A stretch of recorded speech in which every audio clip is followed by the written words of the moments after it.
to F-Bomb Friday. I am your host, Tracy Preston, along with my husband, Todd. Hey, hun. Hey, baby. Are you ready? I am ready. Let's hit it. Townsfolk don't usually talk about it directly. Not at first. If you bring up the Old Scio Cemetery in Dexter, Michigan, people will tell you about how quiet it is, how it sits back from the road like it's trying not to be noticed. But if you press just a little, mention the 2 thorn trees near the older section, someone will eventually say it in a low voice, half laugh, half warning. And that's where the story begins. Not because it's well documented, because it isn't. Some places earn their reputation because of what happened there. Others because of what people swear still happens. Just west of the quiet town of Dexter, hidden beneath tangled branches and surrounded by silence, sits an old, forgotten cemetery. The kind of place most people would drive past without ever knowing it exists.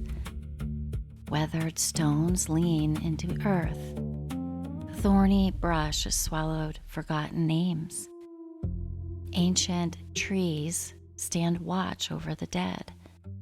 But one grave has never been forgotten. On today's episode of F-Bomb Friday, we are talking about Warlock Willie. No one can agree on who Willie really is. There are no official records proving he practiced dark magic. No newspaper articles describing a trial. No church documents condemning him as a servant of evil. And yet, generation after generation has repeated the same story. They say Willie was a man who reached too far into the darkness, a practitioner of forbidden rituals, someone who made bargains that no human should ever make. And when he died, the townspeople feared that death wouldn't be enough to stop him. So they buried him in a lonely corner of the cemetery where thorn-covered trees would trap his spirit and keep his evil from escaping. Old Scio Cemetery doesn't look like much at first glance. It's not one of those dramatic hilltop graveyards. No fancy iron gates. No towering monuments meant to impress anyone. Just weathered and hidden stones. Leaning markers. Trees that have had a century or more to grow however they wanted. This cemetery has long been abandoned.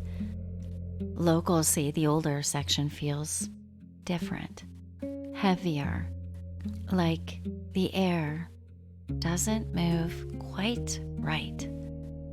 And tucked in that older section, easy to miss if you don't know what you're looking for, 2 old thorny trees that have grown together as one over a lonely, unmarked stone. It doesn't line up with anything else in the cemetery, almost as if planted on purpose. Almost like something was meant to stay between them. Now, this legend centers on a single grave, unmarked, no name, no dates, no epitaph, just a patch of ground engulfed under twisted trunk. According to local story, that's where a man known as Willie was buried in the late 1800s. Not a prominent citizen, not a landowner, not someone you'd find in polished town histories, just Willie.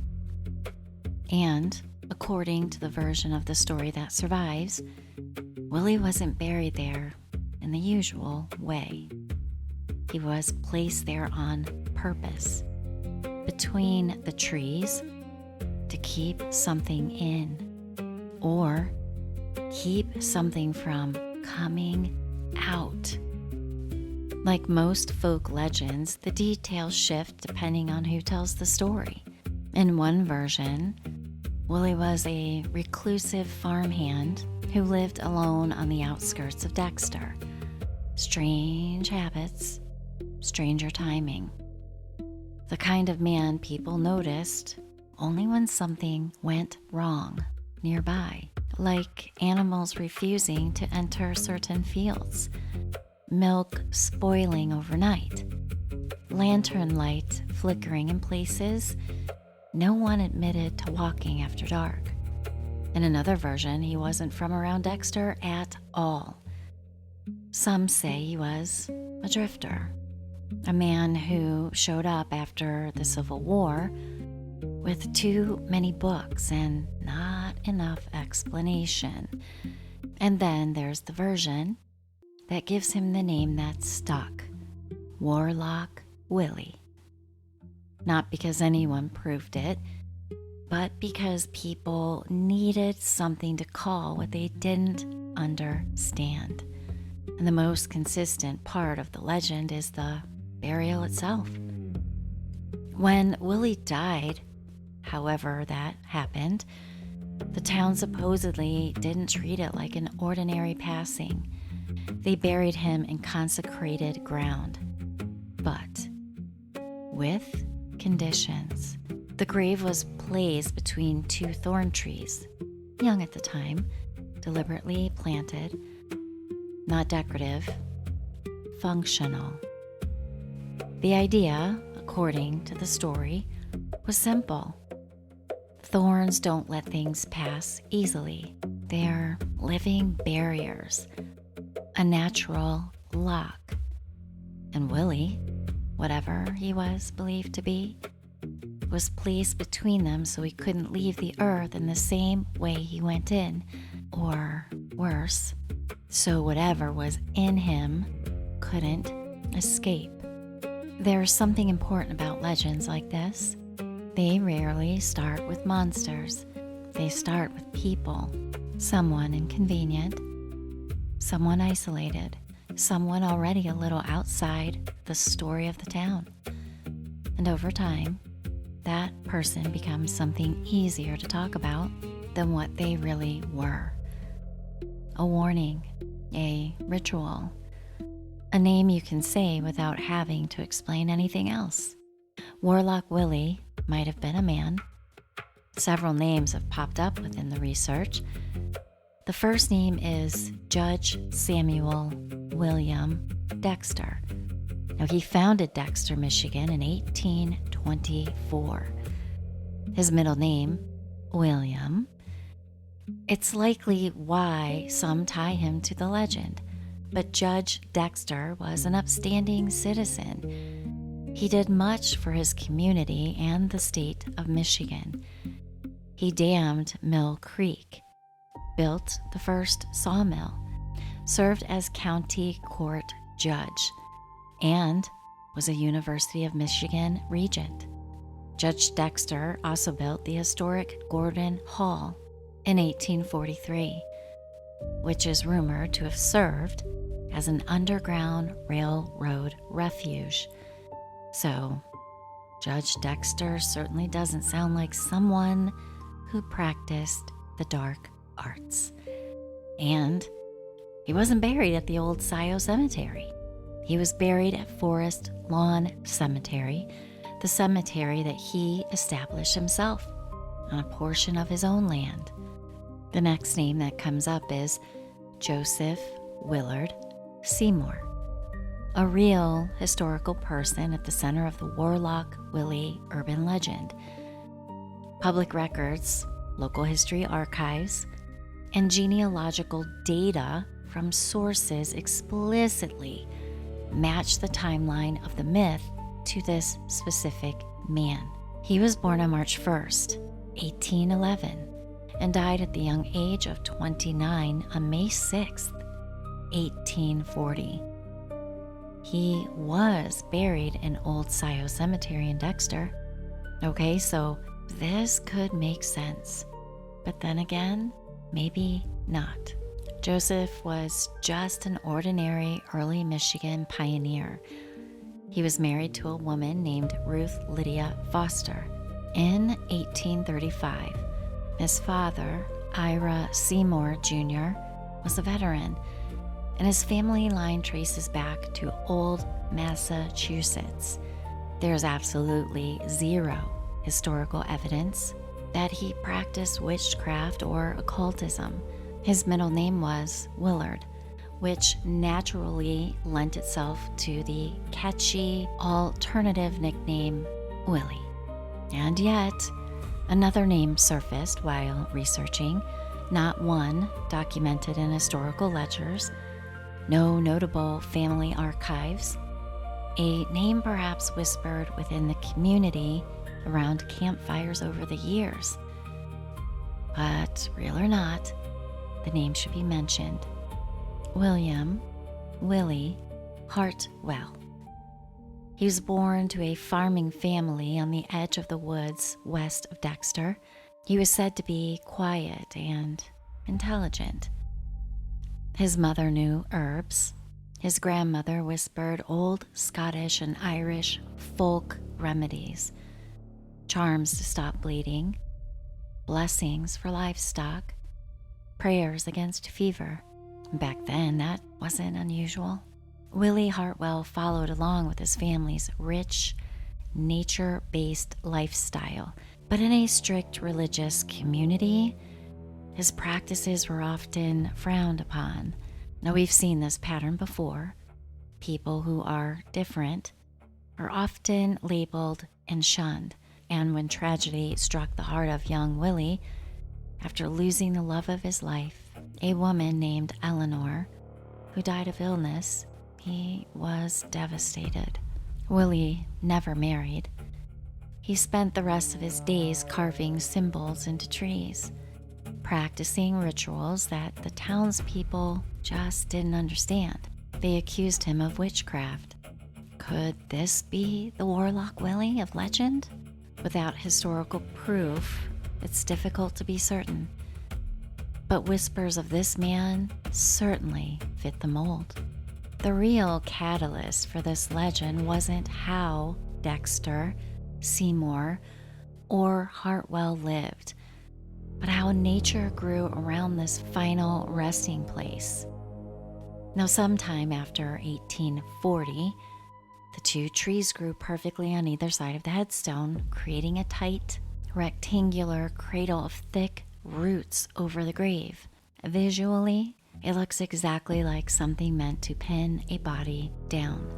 Over generations, people saw the creepy, overgrown grave, knew the name Willie, and invented a ghost story to fit the eerie landscape. According to legend, the two thorn trees planted at the head of his grave grew together to encase it. Local lore claims the townspeople planted these specifically to trap a dark magic user in the earth so his spirit couldn't escape. Over the years, the legend grew. Stories were added about walking around the grave 3 times, lying on it at midnight, seeing shadow figures, hearing whispers, or feeling an unseen force pass through your body. Some reported an overwhelming feeling of dread the moment they approached the grave. Others swore if you practice those rituals, you invite something unseen to notice you. Whether these stories are true or simply the product of frightened imaginations, it's impossible to say.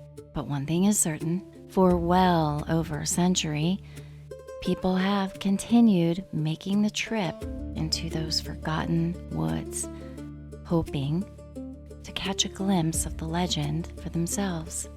Now, most legends end when the facts are discovered. Warlock Willie survives because the facts never fully arrived. The story has become bigger than any one man who may have inspired it. So, who was Warlock Willie? Dexter, the upstanding citizen that founded the town? Seymour, a true historical resident that led an unremarkably normal life? Hartwell, a potentially made-up person to fuel the lore. Maybe one of them inspired the legend. Maybe none of them did. Because that's the strange thing about folklore. For every legend, there comes a point where history fades and imagination takes over. Warlock Willie may have been a real man. In fact, there are at least 3 different names that have been suggested over the years as the possible inspiration behind the legend. Each has a story, each has supporters, and each left behind just enough mystery to keep the debate alive. But here's the thing, none of them can be proven. There are no records declaring that a warlock was buried in Old Scio Cemetery. No newspaper account describing villagers imprisoning a practitioner of dark magic between 2 trees. No historical document confirms the curse that has frightened generations of teenagers. But what we do have is something just as fascinating. We have whispers passed from one generation to the next. We have stories told around campfires, on late night drives, and during nervous walks throughout old cemeteries. We have memories that have changed just a little with every telling, until the line between fact and folklore disappeared completely. Maybe that's how all great legends are born. Perhaps there never was a Warlock Willie, or perhaps there was. Just not the one we've imagined, but we'll probably never know. Maybe that's exactly why the legend has survived. Because once a mystery is solved, it becomes history. But when questions remain unanswered, when the evidence is missing, when every generation adds another layer to the tale, that's when history becomes folklore. The real magic isn't dark sorcery. It's the way stories evolve, spread, and outlive the people who may have inspired them. Sometimes the most powerful magic isn't found in spells or curses. It's found in the stories that refuse to die. I don't know why, but I want to say One-Eyed Willie. One-Eyed Willie from the Goonies, yeah. Except this guy had 2 eyes, I think. Maybe, maybe not. Maybe not. Who's to tell? Nobody. It's a real mystery. It is a real mystery. What I like about this story is it doesn't try to prove the legend. It shows that the legend is still alive. People are still making the trip to the cemetery. They're still accepting the dare. That's exactly what keeps folklore alive. Just the other day, I spoke with my friend Ben Goldman. He's the lead investigator with Crossroads of Curiosities, and which is funny because when I started doing the research for the story, I stumbled across a couple of videos. So him and his team actually went out and investigated this site. And Ben and his team, they conducted an investigation at Old Scio Cemetery. And get this, Ben actually did what generations of curious teenagers have dared to do over the years. He actually laid down on the grave said to belong to Warlock Willie. Ben, you're crazy. Brave? Crazy? Maybe? Who knows? But I don't think I would have the guts to do that. You do some crazy shit, the Crossroads of Curiosities. Yeah. Whatever happened out there, one thing is certain. Nearly 2 centuries after these stories supposedly began, people are still drawn to that lonely corner of the cemetery, wondering if any truth is behind the legend. But we'll never know. I have to say, this has become one of my favorite episodes that we worked on. It has all the ingredients of great folklore, a real cemetery, an enduring legend, fragments of history, multiple possible identities for Warlock Willie, and just enough mystery. Even after all the research, the question remains unanswered. Those are often the stories that stay with people the most. So, we don't know if Warlock Willie existed. We know that William Seymour was actually a person, because we know that's his grave, the one that the tree has grown around, but we know he's not the Warlock because he lived a pretty unremarkable normal life. You know, he's just a normal dude. Right. Nothing really stood out about him because his middle name is William. A lot of people tie the legend to him as well, but Nobody knows. nobody knows. I like it that way. So, along with the show notes, we also have a video clip from Ben and his team with Crossroads of Curiosity. First 5 minutes of this video is focused on that grave and cemetery. He also sent along a screenshot and some information about the grave that Seymour is buried in. So that's pretty cool. So we'll add those to the show notes. So, meaning you're giving me a link to Ben's video. Right. Cool. Right. Yeah, it's a short film. You know, the first 5 minutes are like I said, dedicated to Warlock Willie, but there's more after that. So if you're interested, there's a lot more. And you guys have to check out Ben and his crew. They got some cool stuff, and they've been investigating for many years now. Yeah, I think they're at like 10 years or something, right?